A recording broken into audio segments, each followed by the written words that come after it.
মহাপুরুষদের বিরুদ্ধে অবমাননার বিরুদ্ধে সংসদে আইন প্রণয়নের জন্য কেন্দ্র সরকারের নিকট জোরালো দাবি জানায়।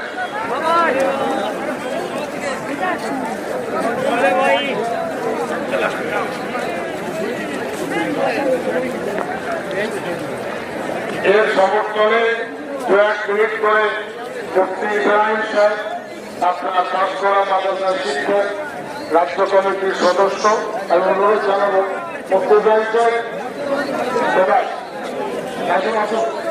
এরপরে মৌলানা ফজলুল আলম সাহেব তারপর আমার আবুল কাসেম সাহেব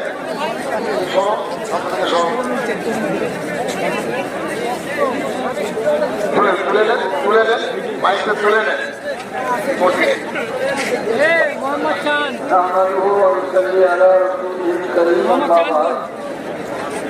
আল্লাহ রাসূল সাল্লাল্লাহু আলাইহি ওয়াসাল্লাম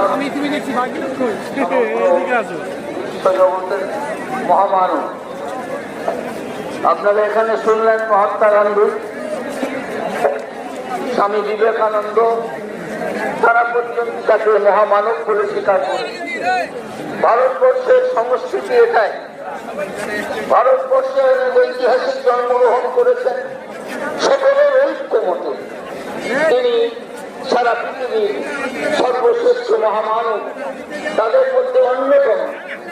অতএব এটা ভারতের সংস্কৃতি। কাজী নজরুল ইসলাম বলেছেন, তুমি চাহো নাই ধর্মের নামে দিলে লোকের হানাহানি, তবে তুমি দাওয়ায় হাতে দিয়েছ অমর বাড়ি। তোমার ধর্মের ইচ্ছাটিকে তুমি ঘৃণাই করে তুমি তো তাদের পরিণত সমাধান দিয়ে নিতে হবে। এই ধর্মের পূজা মন্দির ভাঙতে হবে, তাহলেই হবে তবে সামনের পরে বিশ্বের পরে অন্যতম মুক্তি। এটা হচ্ছে আমার রাসূল সাল্লাল্লাহু আলাইহি ওয়াসাল্লামের চরিত্র। এটা ভারতবর্ষের আদর্শ, যেটা ভারতবর্ষে এই আদর্শের সংস্কৃতির কারণে আমার রাসূল সাল্লাল্লাহু আলাইহি ওয়াসাল্লামের বিরুদ্ধে কটূক্তি করছে। তাদেরকে রাষ্ট্রপ্রিয় ঘোষণা করা উচিত, তাদেরকে বিশ্বাসমূলক শাস্তি দেওয়া উচিত। এই কথা আমার বক্তব্য আমার বক্তব্য করতে